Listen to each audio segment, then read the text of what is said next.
Hi, into Red Room. I'm gonna do a stash of videos, right? So I did a previous video, I think like last night, talking about like the fantasy and women and stuff like that and blah blah blah.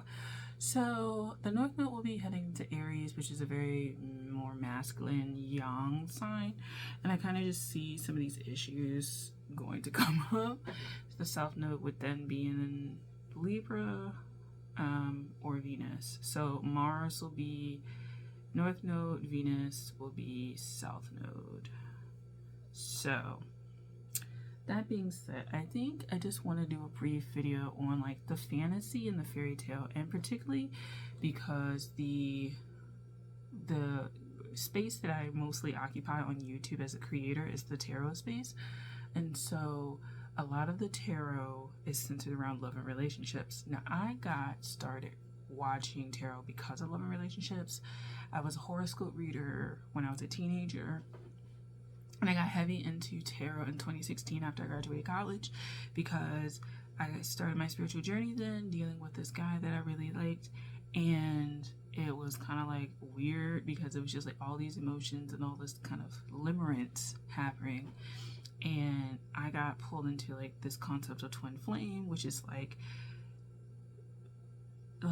two bodies but one soul, and then you're linked together, and then like it's supposed to be a difficult relationship and you're supposed to grow so much, but ultimately you like come back together and there's a spiritual mission and all that kind of stuff. I have since kind of like ditched that whole thing, and here's why. I kind of don't think that twin flames work long term. I don't think they make sense, I think, for the average person. Even if you want to say that like twin flames are very rare, like I still think they're just ultra rare. Like I feel like 0.00001% of the population actually has like a twin flame, and I think it's perfectly fine to be regular, normal when it comes to relationships, right? Like you're gonna have a regular relationship, you're gonna have like a regular marriage, you're gonna have regular breakups, you're gonna have regular dates. Like that's fine, like you're human.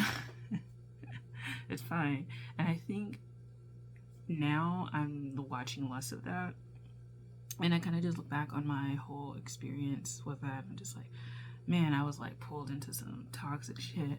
And the fairy tale thing with a lot of women is not that like fairy tales don't exist in the real world, because I think that you can live a very high quality life, a very actualized life that does feel like a fairy tale because it doesn't feel real to maybe the outside population.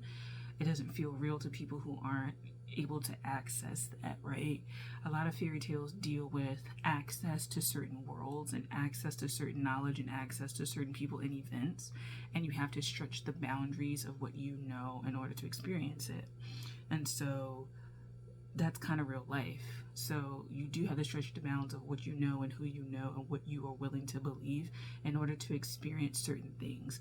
If you want to talk about manifestation and open yourself up to manifesting more and more, well then your consciousness has to expand more and more for that experience to be encapsulated in it, and then you can experience it. That's kind of what my thinking is, right? So for me, it's not the fantasy fairy tale part that is the problem. It's the ending of the fairy tale and the beginning and like all of the shit that happens in between. Usually with fairy tales, there's a beginning of you. It's kind of like the story arc of like, what's that famous story arc that we have, and it's dealing with like young, and it's like a whole travel thing, the Fool's Journey or whatever. It's kind of like that, but like not really. I feel like there's a bunch of archetypes you'll meet along the way in the fairy tale, but it's just not as structured as like that. So you have the beginning point of you being you, then you meet this person, and then you go through all of this shit together, and then you have an ending where you end up together. I think the twin flame journey, especially in toxic relationships, focus a lot on the ending is going to be so great for having gone through all of this. And I think that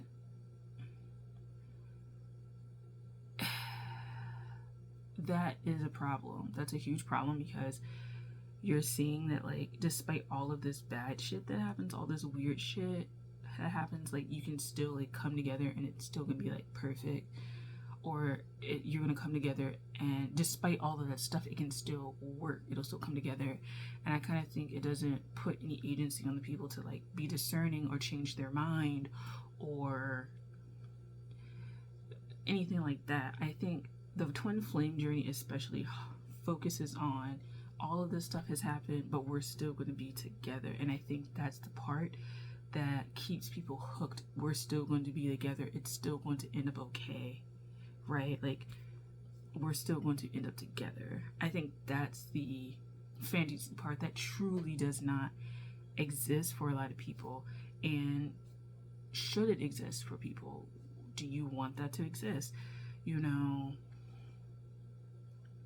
we have to start asking questions like that. Like, I think the fairy tale part of things coming together and circumstances working themselves out and dealing with people, but ultimately having a good life, that's not really bad. I think what is questionable would be the fact that you would go through all of these horrible things and that person play a part in the horrible things, but then still you're going to come out on the other side together.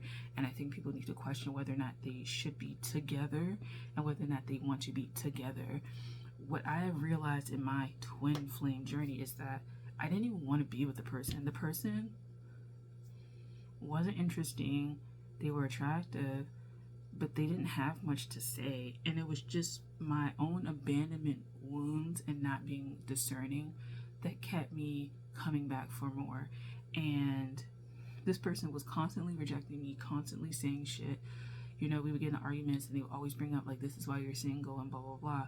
And towards the end, when they flat out said, I have no interest in being with you, I have no interest in having a future, it finally clicked after 6 years. And I think that it clicked, and then I moved forward. And then once I moved forward, then they were trying to act like they were just trying to really reel me back into that space. So the fairy tale stopped because I grew discernment that you were not going to be at the end. You're not going to be that final, picture of me with, like, Prince Charming. You're not that. You're going to be this part in this space in this role. And when the chapter closes, next chapter, you won't be going for it. So you won't even be at the end. You won't be at the wedding, right? You won't be at the castle. You won't even be invited. So you can hear about it 3rd, 5th, 30th party away, 30,000 degrees away, right? I'm talking about 6 degrees of separation, because you're no longer playing a role. And I think a lot of people aren't willing to do that with people because they're so attached.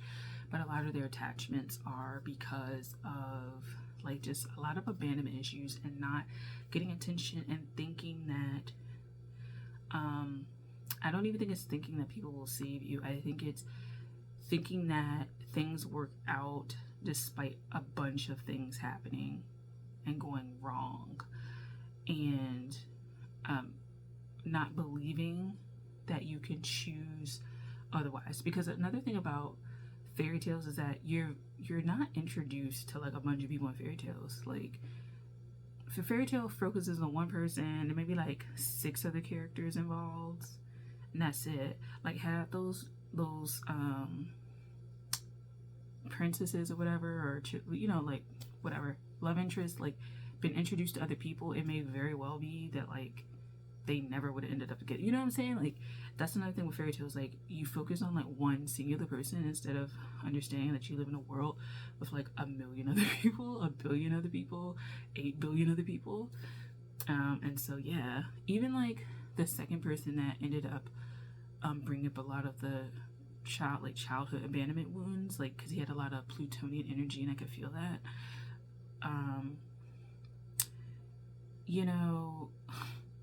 Like, the person that immediately came after him, like, they have the same kind of resume, so to speak. And that's another thing. Like, when you meet people and people are so fixed on one person that they don't realize that, like, somebody else could have all those qualities, but just be a different person and be a better fit for you, because there's some added things that they have that you need, right? Like, okay, so what in the fuck is going on with my screen? My TV screen. What is this?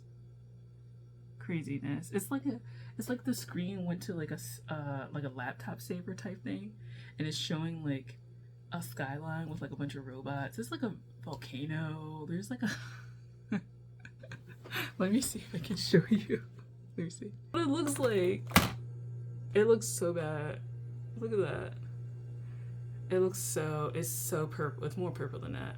But yeah, so I like just don't get what this is. So can I go back? Okay. I was like, can I go back to this? Okay, because I don't know what we're doing. I don't know what's going on. So anyway, so the second person I was interested in during massage school, like, he has similarities to like someone that I'm interested in now, but it's like, you know, there's certain things that he probably didn't have, and that's why he wouldn't be like a good fit. And so why am I so fixated on like the one person? Twin flames have you fixated on one person. Love tarot in general has you fixated on one person, and there's so many people that can fill that role. And what I'm saying is that, like, one, the fantasy of marrying one person and it being forever is less likely, but it's still possible. Most likely, though, people will have gone through several relationships in their lifetime. People will have gone through a lot of stuff. And I think for me, my Saturn return is also reckoning that information, that, like, I am the product of a multiple marriage, multi-relationship kind of dynamic, as in, like, my parents had multiple relationships before they had me, and people in my family have had multiple relationships, marriages, right? Like, at least 2 or 3 apiece. So the idea that, I'm not saying it's normalized and it's a great thing, because I think a lot of the relationships were dysfunctional, but it is likely to happen, and you're not cursed if it doesn't happen. Like, so I think that people, if they don't have the fairy tale, they think that they're cursed, and that's not necessarily true. And so part of what I'm doing is undoing the structure that I needed to have a good relationship, right? Because I know what it's like to fixate on one person for a really long time. I know that you have to get to the core what you want, and then most of the time you realize you don't even want that person. But when you're watching readings, you know, there's more than one Aries out there that will love you. There's more than one Gemini out there. There's more than one Pisces out there. There's more than one Aquarius out there that fits this bill that you're looking for, or fits this profile that you're looking for or you want. And that's another reason why I don't like to read by sign and assign zodiac signs to readings, because people get so hung up on, like, oh, my partner is not a Gemini, you're talking about a Pisces. Oh, my partner is Sagittarius, you're spot on with that. But it may not even be talking about you. Like, their sun may be Sagittarius, but their Venus could be in Aquarius or something. Like, you know what I'm saying? Like you're placing too much fixed kind of ideas on people when they are a full range of ideas and concepts. And fairy tales are a small selection of people with very myopic views of the world generally, and very myopic options for what their lives will be. And so the fairy tale is kind of like to work outside of that construct. And I think that people like to move outside of those constructs because they feel very confined in their lives.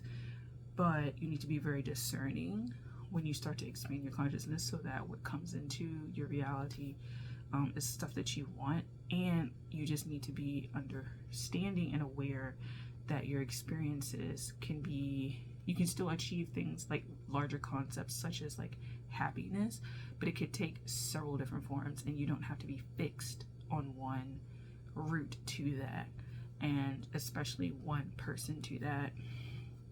So yeah, that is my spiel on like fairy tales and stuff like that. And I think that, yeah, it's cool. So I'm gonna upload this on both Into Red Room and